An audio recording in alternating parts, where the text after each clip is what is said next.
Olá, vamos aprender mais um pouco. Hoje nós vamos falar de história. História triste, mas que precisa ser contada. Precisa ser contada porque nós precisamos alertar o mundo para que não aconteça mais as grandes catástrofes humanas como já aconteceu no passado.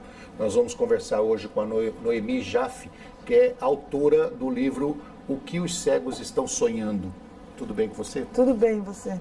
Noemi, você é doutora em literatura brasileira pela Universidade de São Paulo, atua como crítica literária dos jornais Folha de São Paulo e Valor Econômico e também atua na coluna mensal Leituras Amadoras. Escreve pra caramba, hein? Essa coluna já não existe mais. Já não? Já foi desativada. Gosta de escrever, hein? Claro, sou escritora, é isso que eu faço. Esse livro é seu primeiro? Não, acho que é o quinto. Quinto livro? É. Maravilha. E todos eles são sobre esse tema? Não, esse é o único que fala desse tema. Tá. Foi meio sofrido fazer esse livro? Foi muito sofrido, muito complicado. Foi um trabalho bem demorado e difícil. O livro O que os cegos estão sonhando é praticamente anotações e relatos da sua mãe. Isso. Ele é dividido em 3 partes. A primeira parte do livro é a transcrição de um diário que a minha mãe escreveu na Suécia depois de ela ter sido salva de Auschwitz. Ela ficou em Auschwitz, no campo de concentração, de 1944 até o final da guerra, em 45, quando ela foi salva pela Cruz Vermelha, e de lá ela foi levada para a Suécia, que era um destino comum para onde os refugiados eram levados, porque era um país neutro, livre. E lá na quarentena, né, porque logo que os refugiados chegavam na Suécia, eles eram postos em quarentena para ver se não tinham nenhuma doença, para não contaminar outras pessoas.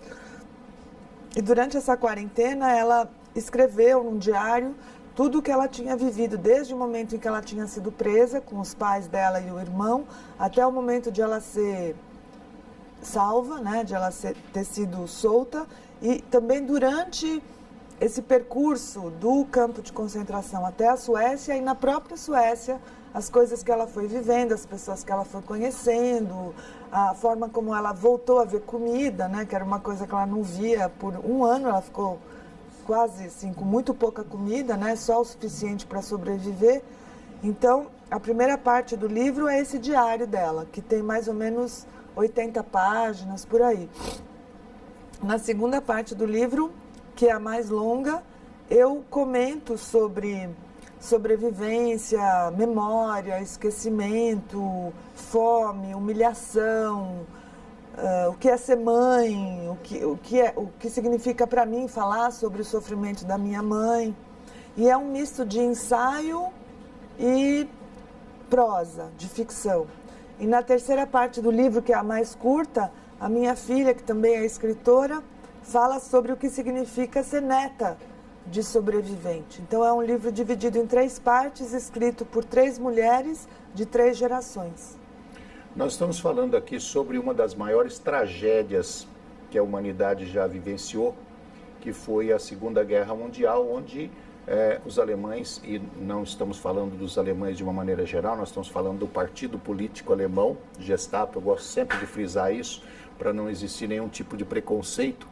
Os alemães são uma raça maravilhosa, que está evoluindo bastante, que tem contribuído muito para a evolução tecnológica e social do mundo, de uma maneira geral. Então não estamos falando mal da raça, mas sim do partido político que existiu naquela época, que infligiu um sofrimento desumano a milhões e milhões de judeus. Não só os judeus, mas pessoas com deficiência também sofreram, pessoas homossexuais e até mesmo pertencentes a algumas religiões, correto?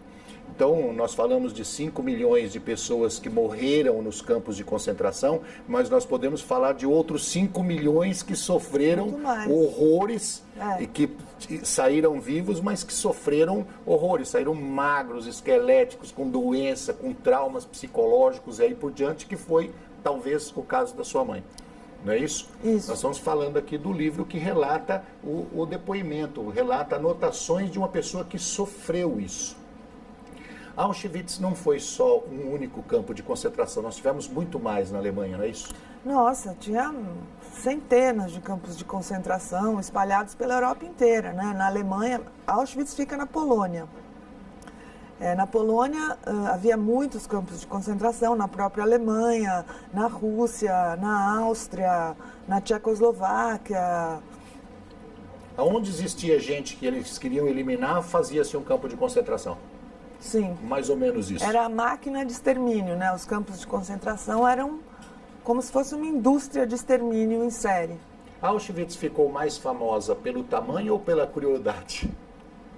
Ambos, acho que era talvez o maior campo de concentração e onde houve vários experimentos, né, que eram realizados de torturas, experimentos científicos onde ficavam os médicos, os cientistas mais ousados do nazismo, que faziam experimentos terríveis com fetos, com gêmeos, com deficientes, como você falou. Então, era um campo de experimentação, um laboratório de experimentação de crueldade, de tortura, para ver o quanto o ser humano é capaz de aguentar. E também onde foi ativada uma máquina de extermínio muito poderosa, muito eficaz, que conseguia exterminar muitas pessoas no mesmo dia, ao mesmo tempo.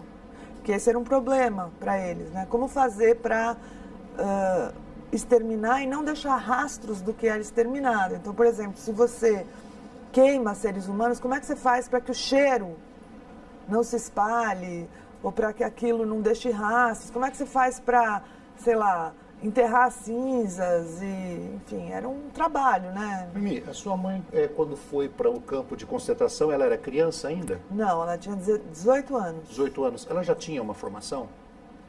Ela só tinha metade do ginásio, né? Que foi o que ela conseguiu cumprir, porque no resto do tempo ela sofria tantos ataques antissemitas que ela não conseguia nem ir para a escola.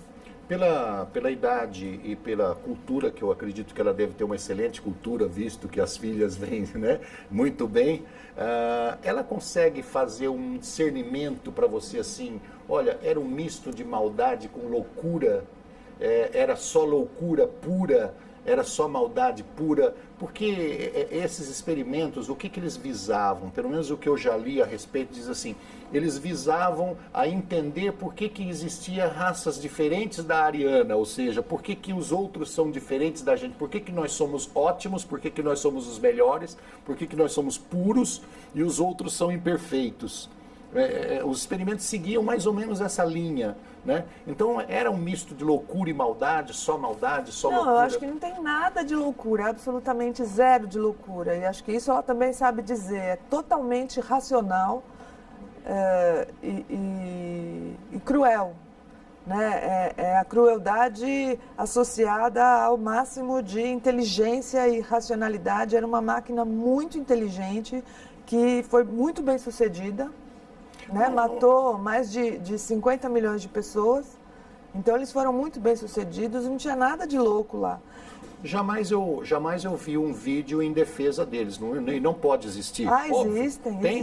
Eu não vi. Não, existe um partido neonazista. Não, mas que roda na mídia, eu particularmente nunca vi alguém que defendesse o que eles fizeram. Tem gente que nega até. Assim, isso eu já vi. Mas todos eles caminham por um sentido, diz assim, eles eram doutrinados desde criança, onde eles acreditavam naquele tipo de pensamento, acreditavam que eles estavam seguindo um ritmo correto, eles acreditavam que aquilo realmente seria bom para o mundo, né? Então, por isso que eu perguntei para você se era um misto de maldade ou de loucura. Não, desde criança eles não podem ter sido doutrinados, porque o nazismo inteiro durou de 33 a 45, 12 anos. Então não houve ninguém que foi doutrinado desde criança. Todos ali foram doutrinados na idade adulta. O que significa que você ou eu, em qualquer momento, se houver uma alteração de regime, como está acontecendo agora, para uma ditadura, né, a gente é suscetível de termos também a nossa mente doutrinada, lavada, porque eu não garanto por ninguém, depois do que eu li e vi sobre o nazismo, que a gente está imune à lavagem cerebral.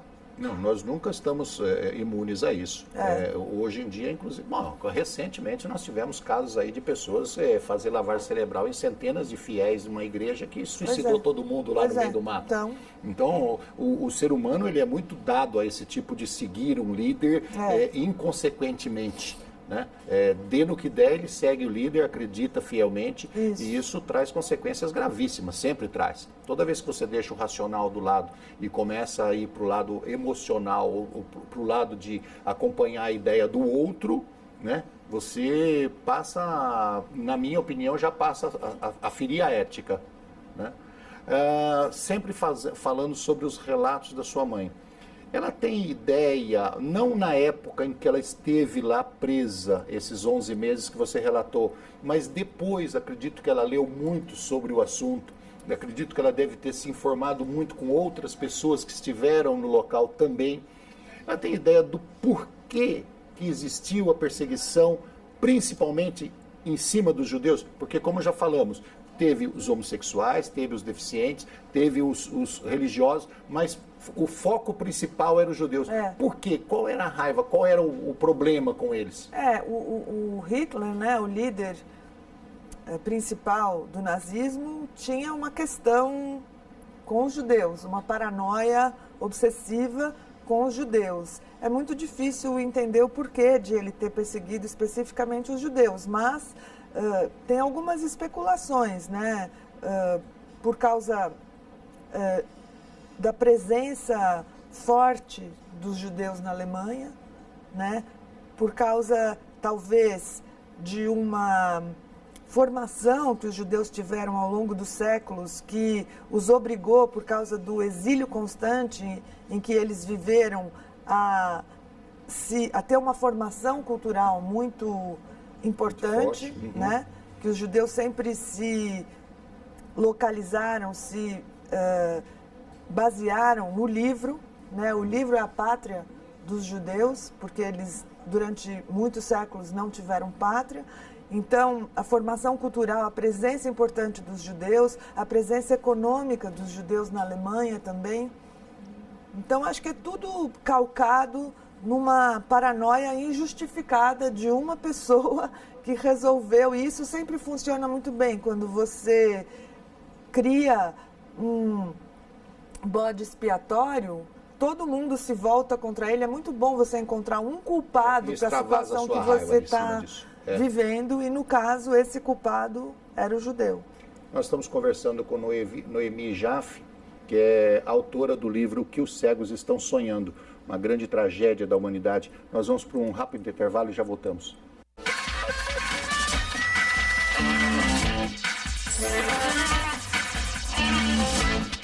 Estamos de volta com o programa Capítulo à Parte. Hoje conversando com Noemi Jaffe, filha da Lili Jaffe, que esteve no campo de concentração de Auschwitz por 11 meses.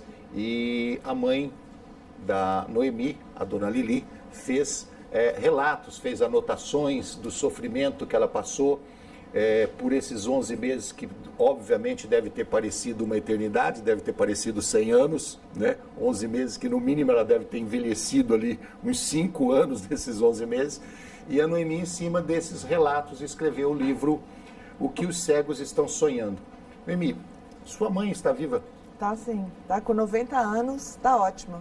Saudável, lúcida. Sim, totalmente. Ela toca nesses assuntos ainda? Sim, ela fala sem problemas. Ela sempre conta as mesmas histórias, né? Porque ela criou um mecanismo de defesa que para ela foi fundamental para que ela pudesse sobreviver, que é não ficar rememorando, não ficar pensando... Remoendo, que a gente fala, né? Exatamente.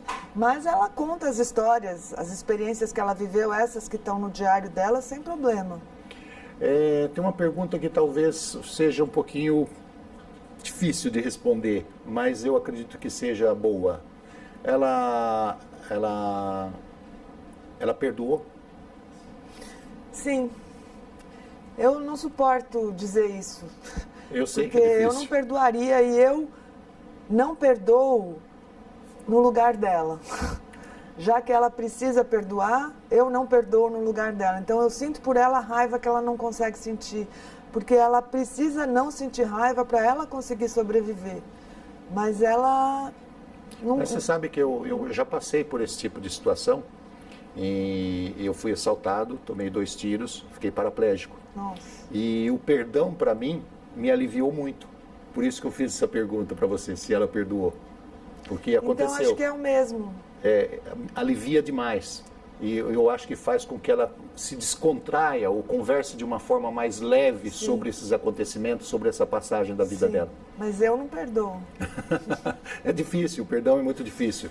O perdão precisa de um exercício ou talvez da necessidade. Porque no caso dela não é o perdão individual, né? Não é uma coisa que aconteceu com ela, é uma coisa que aconteceu... Uma comunidade inteira. Primeiro, os pais dela foram mortos queimados, né, em câmaras de gás. E depois todos os amigos dela, toda a cidade dela e... Então você já respondeu a pergunta que eu ia fazer. Quem estava junto com ela e quem saiu junto com ela vivo? Os pais não foram. Não, os pais dela morreram. O irmão. Só o irmão, ela e o irmão. Isso. E desse pessoal todos, amigos que estiveram por lá, as pessoas que ela conheceram, ela ainda tem contato, ainda mantém um relacionamento, escreve cartas? Não, os únicos com quem ela mantinha contato, que eram o irmão e as primas que também tinham sobrevivido, todos morreram. Então agora ela não tem mais contato com ninguém com quem ela esteve no campo de concentração. Porque no caso, por exemplo, se ela mantém contato com o pessoal, se ela escrevia cartas, se ela trocava correspondência com as pessoas que estiveram com ela nesse campo de concentração, faria um livro mais enriquecido, né? Porque teria o depoimento de mais gentes, né? Mais pessoas. Nem acho que foi suficiente. Foi? O sofrimento foi tão grande que é o suficiente. Ela esteve depois, você disse que ela escreveu os primeiros relatos em sérvio. Isso, é a língua dela. Ela é sérvia. E você foi lá buscar isso? Não, ela trouxe o diário dela com ela, de lá para cá. Né? Então ela chegou no Brasil já com esse diário. E desde que eu era bem pequena eu sabia da existência desse diário. Mas para escrever o livro eu fui até Auschwitz, conhecer o lugar onde ela esteve durante esse tempo, fui para a Polônia, fui para a Alemanha, conhecer o Museu do Holocausto, o Museu Judaico, o cemitério. Então eu fiz esse percurso com ela, mas o diário estava aqui. Para poder enriquecer a ilustração das passagens, né? Isso. E esse livro, essas anotações dela, você disse que não está mais com vocês, hoje está em Jerusalém. Isso, a gente levou até Jerusalém, onde mora a minha irmã agora, e lá tem o principal museu do Holocausto que tem no mundo, e a gente depositou na biblioteca do Museu Judaico. Foi uma cerimônia, foi muito bonita, porque acho que é o lugar onde ele precisa estar, né? Junto com os diários dos outros sobreviventes. Eu fico imaginando, Noemi, o quão rico deve ser esse museu. Nossa, é impressionante. Imagina, como nós dissemos, cerca de 6 milhões de judeus foram mortos, mas... Como você mesmo me corrigiu, falou assim, não foram mais 6, não, foram mais muitos 6 milhões que saíram de lá com vida, mas saíram com sequelas para sempre. E todos eles, por um motivo ou outro, fizeram uma anotação pequena, mesmo que fosse uma frase, cada um com um relato, cada um com uma sua dor pessoal. Imagina isso tudo traduzido, que tristeza que deve ter. É um museu incrível, vale muito a pena, se as pessoas puderem, ir até Israel, que já é um país incrível, mas conhecer o Museu do Holocausto em Jerusalém. É uma experiência inesquecível. Hoje, o que você espera com esse livro? Esse livro já está aí no mercado, já está publicado faz 5 anos, né? A Flip agora, que acabou de terminar, eu participei de uma mesa falando sobre esse livro, dividi essa mesa com a Scholastic Mukasonga, que falou sobre o genocídio de Ruanda, e que aconteceu em 1994, que foi também um genocídio horrível. Sérvios. Então, o que eu espero é que as pessoas leiam e pensem que não é simplesmente um livro que fala sobre o genocídio judaico, mas é um livro que alerta para muitos genocídios. Não, eu falei errado, não é dos sérvios, dos armênios. Dos armênios, que foi no começo do século XX, né? Houve esse de Ruanda, está acontecendo agora um na Síria e está acontecendo um aqui em São Paulo também. Nós temos que alertar, esse livro então serve para alertar a humanidade para que não aconteça mais, né? Embora seja difícil dominar o impulso e a loucura humana, né? A maldade, como você disse, não é loucura, não é maldade. Em momentos de insegurança, de sofrimento, parece que as pessoas acentuam mais esse desejo delas de segurança, e esse desejo de segurança faz com que as pessoas cometam as coisas mais terríveis, mais desumanas. A gente precisa ficar muito atento para o nosso medo e para o nosso desejo de segurança, que é o que mais... Você sabe o que mais me dá medo? É quando os seres humanos se juntam em bandos. É bem complicado isso. Porque o ser humano individualmente, ele não tem coragem de fazer uma grande atrocidade. É lógico, tem exceções. Mas ele não tem coragem de fazer uma grande atrocidade, fazer um grande mal. Ele pensa na repercussão individual também. Ele pensa no retorno individual. Mas quando o ser humano se junta em bandos, ele se junta em bandos de 100, de 1000, de milhares, ou às vezes até de uma nação inteira, como já aconteceu. Depende muito, né? Ele não pensa na repercussão, ele não pensa no castigo, ele não pensa no que há de vir. Depende muito do que move essa multidão. Pode tanto ser uma coisa muito positiva, como muito negativa. E aí ele age pensando que não vai ter a punição. Ele acha que vai ser impune. E consegue fazer um mal maior. Um bem maior. Aí é muito relativo isso das multidões. Nossa, que ótimo se fosse sempre para o bem, que se juntássemos em turma, né? Sempre a para gente o bem. viu isso nas passeatas, né? Que tiveram dois lados. As passeatas de 2013, 2014, 2015. Então é tudo muito relativo, né? Noemi, como você esteve presente lá, você chegou a análise dos relatos da sua mãe, das anotações da sua mãe, você disse que conhecia desde criança. E obviamente conhecia como a palma da mão, porque deve ter lido várias vezes, deve ter acompanhado, deve ter conversado com ela, entrevistado. Você entrevistou sua mãe? Claro, várias vezes. Assim, para ela dar digamos, um relato melhor ou mais extensivo sobre aquelas anotações. Sim. E achou que isso acrescentou mais. Sim. No caso da sua presença lá, na Alemanha, na Sérvia, em todos os lugares que você esteve, você também viu o relato de outras pessoas que estiveram lá?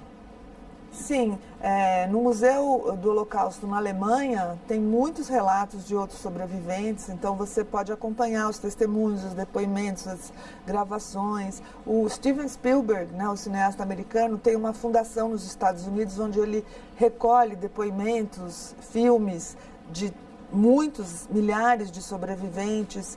Em Israel também, no Museu do Holocausto, você pode acompanhar isso, em Auschwitz também. Então, sim, eu li muitos livros de outros sobreviventes também.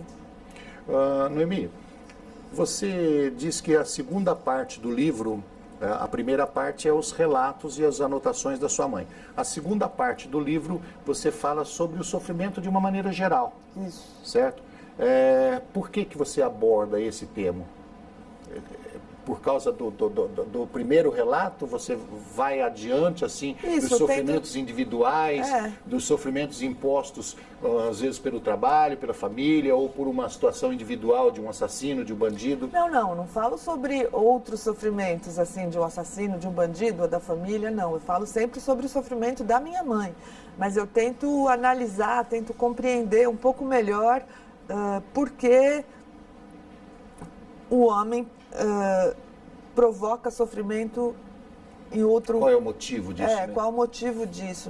A gente é incapaz de chegar a uma conclusão, mesmo assim eu fico especulando sobre isso, mas sempre sobre esse problema do nazismo, da Segunda Guerra. Mas eu falo sobre ser mãe, sobre a importância de ter uma mãe, o que é ter uma mãe que passou por isso, o que significa isso para a filha de uma sobrevivente. Falo sobre humilhação, sobre raiva, que é aquela pergunta que você me fez. Falo sobre isso, no caso da minha mãe e de uma forma mais geral também. A humilhação é terrível, né? A humilhação causa estragos para a vida inteira. Uma última pergunta para a gente encerrar, que aí eu acho que já nem está no livro. Encerrando a Segunda Guerra, em 1945 encerrou a Segunda Guerra, os alemães se entregaram. Como você sabe sobre o comportamento dos judeus? Eles retornaram rapidamente ou houve aquele medo de voltar e não ter acabado a guerra muito bem, de ter resistência? Você conhece um pouquinho da história nesse sentido? Bom, depois que os judeus que sobreviveram saíram dos campos de concentração, eles tiveram que passar por um périplo quase tão sofrido quanto a própria guerra, porque eles não eram aceitos nos lugares para onde eles iam, eles não puderam voltar imediatamente para os seus países, então eles tiveram que passar por uma jornada de... Isso está no livro A Trégua, do Primo Levi, de retorno. Né? Então, por exemplo, o Primo Levi, para voltar da Polônia para a Itália, teve que ir caminhando até a Rússia. Né? Então, era isso. Os judeus tiveram que passar por vários campos de refugiados por toda a Europa para conseguir voltar para o lugar de onde eles tinham saído, e voltando para esses lugares, o que eles encontravam era as casas vazias, as cidades vazias. Tudo saqueado. Tudo saqueado. Imagina o medo que eles tinham de retornar para os lares. Imagino isso. Ô Noemi, eu agradeço sua vinda aqui, agradeço por você ter escrito esse livro para alertar um pouco mais a humanidade. Sempre eu digo que uma gota de água no oceano deixa o oceano maior, sabe? E um livro que alerta sobre esse tipo de situação é sempre bem-vindo para a humanidade. Eu agradeço por você ter escrito esse livro. Agradeço também. E agradeço sua vinda aqui. Agradeço a você de casa que esteve conosco no programa Capítulo à Parte. Nós te esperamos na próxima semana. Um abraço e até lá.